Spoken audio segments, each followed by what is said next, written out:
नमस्कार दोस्तों, मैं हूं जितेंद्र दीक्षित। जितेंद्र दीक्षित स्टोरीज में आपका स्वागत है। अभी अभी आपने जो वीडियो देखा, इस वीडियो में मौजूद लोग शिवसैनिक नहीं हैं। जी नहीं, ये किसी भी शिवसेना के सदस्य नहीं है, ना उद्धव ठाकरे वाली शिवसेना के, ना एकनाथ शिंदे वाली शिवसेना के। ये तो है एनसीपी के कार्यकर्ता, शरद पवार वाली एनसीपी के। आपको देखकर ताज्जुब हो रहा होगा कि आखिर ये लोग इस तरह से क्यों कर रहे हैं। इस तरह की राजनीति, मारपीट वाली, धक्का मुक्की वाली, डराने धमकाने वाली, गाली गलौज वाली, ऐसी राजनीति तो दूसरी पार्टियां करते आई हैं।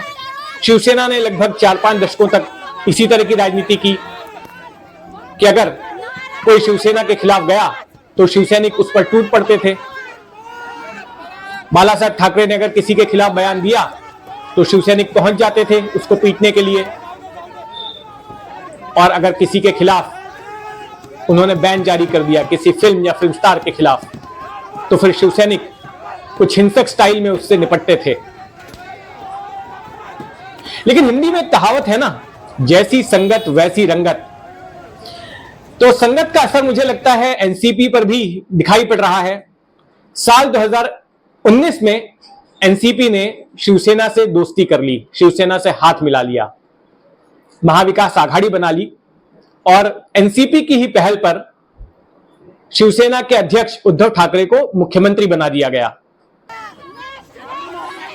तो हो सकता है कि अब इन दोनों पार्टियों के बीच, जो कि कई दशकों तक एक दूसरे की दुश्मन थी, वो जब साथ आ गई हैं तो कुछ एक दूसरे से इन्होंने सीखा भी है।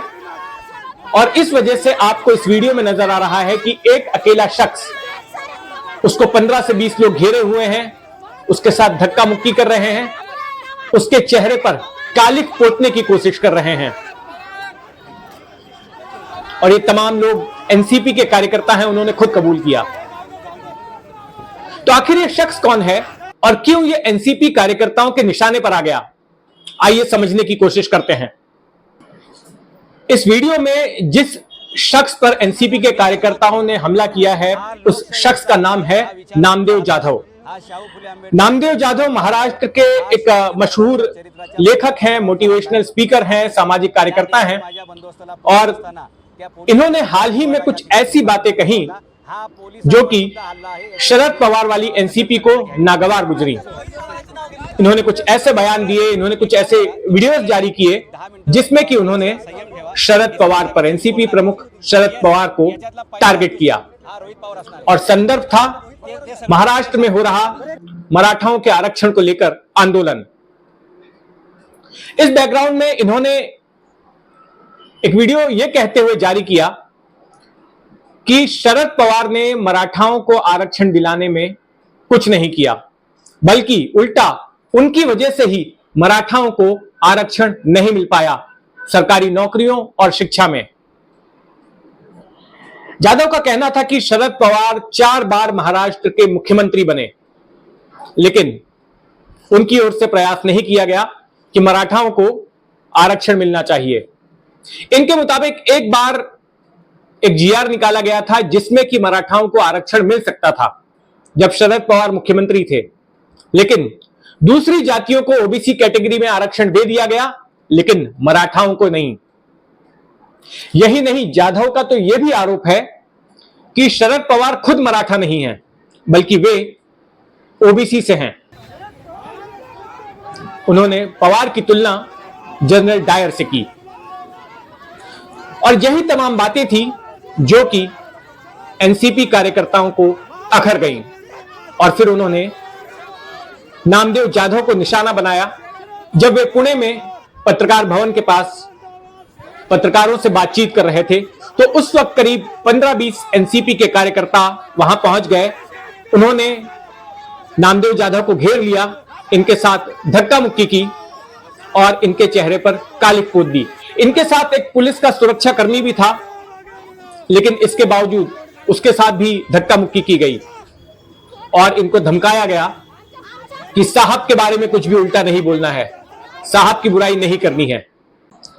दरअसल महाराष्ट्र में इन दिनों मराठाओं को शिक्षा और रोजगार में आरक्षण देने के लिए जो आंदोलन चल रहा है उसको विपक्षी पार्टियां भुनाने की कोशिश कर रही हैं, जिनमें कि शरद पवार की एनसीपी भी है।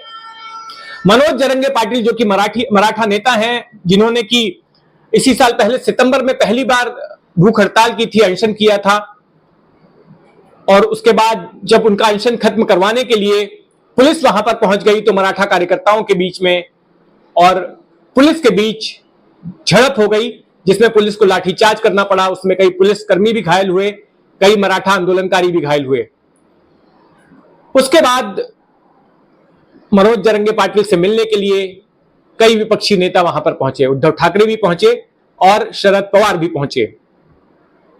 मराठा आरक्षण इस वक्त सरकार को घेरने की खातिर विपक्ष के पास एक बड़ा मुद्दा है और शिंदे सरकार एक तरह से चक्रव्यूह में फंसी नजर आ रही है। उसके एक तरफ कुआं है तो दूसरी तरफ खाई, क्योंकि शिंदे सरकार ने यह कहा था कि तमाम मराठाओं को जो है ओबीसी कैटेगरी के तहत आरक्षण दिया जाएगा, बतौर कुणबी मराठा जो है उनको मान्यता दी जाएगी, लेकिन इसकी वजह से ओबीसी नाराज हो गए हैं और अब मराठा आंदोलनकारियों ने 24 दिसंबर तक का समय दिया है कि सरकार अधिसूचना जारी करे तमाम मराठाओं को आरक्षण देने के लिए। लेकिन इस बीच में यह प्रकट हो जाते हैं नामदेव जाधव और ये अपने रिसर्च के साथ सामने आते हैं, पुख्ता कागजों के साथ सामने आते हैं और आरोप लगाते हैं कि वो शरद पवार जो कि इतने सालों से बतौर मराठा स्ट्रांगमैन राजनीति करते आए हैं, वो मराठा ही नहीं है और ना तो उन्होंने मराठाओं के हित के लिए कुछ किया। उल्टा एक बार आरक्षण जब मिल रहा था तो उनकी वजह से नहीं मिल पाया। तो ये कहीं ना कहीं विपक्ष की रणनीति को बेंड करता है, उसको नुकसान पहुंचाता है और यही वजह है कि उनके खिलाफ एनसीपी के कार्यकर्ता इस आक्रामकता से सड़क पर आए। हालांकि इस मामले में अब पुणे पुलिस में एफआईआर दर्ज करा दी गई है और इसमें नामदेव जाधव ने आरोप लगाया है कि मुझ पर हमला वरिष्ठ पार्टी के नेताओं ने कराया। उन्होंने नाम नहीं लिया, लेकिन पार्टी के आला नेताओं की तरफ उन्होंने इशारा किया। यही नहीं, भंडारकर ओरिएंटल इंस्टीट्यूट पुणे का बड़ा ही नामचीन इंस्टीट्यूट है, जहां पर तमाम रिसर्च कर्मी आते हैं, जहां पर बुद्धिजीवी आते हैं। वहां पर इनका एक लेक्चर भी होने वाला था, वो लेक्चर भी सुरक्षा कारणों से रद्द कर दिया गया, पुलिस ने परमिशन नहीं दी।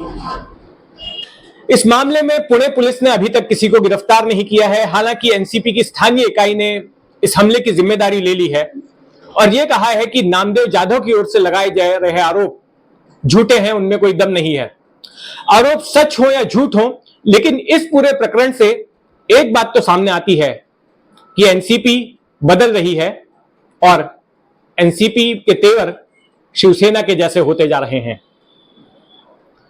तो महाराष्ट्र की राजनीति के ऐसे ही घटनाक्रमों पर नजर रखने के लिए मेरे इस चैनल जितेंद्र दीक्षित स्टोरीज के साथ जुड़े रहें और अब तक आपने अगर इस चैनल को सब्सक्राइब नहीं किया है तो सब्सक्राइब कर लें, बेल आइकन दबा दें और नीचे कमेंट बॉक्स में अपनी राय, अपनी टिप्पणी जरूर रखें, मुझे उनका इंतजार रहेगा। धन्यवाद।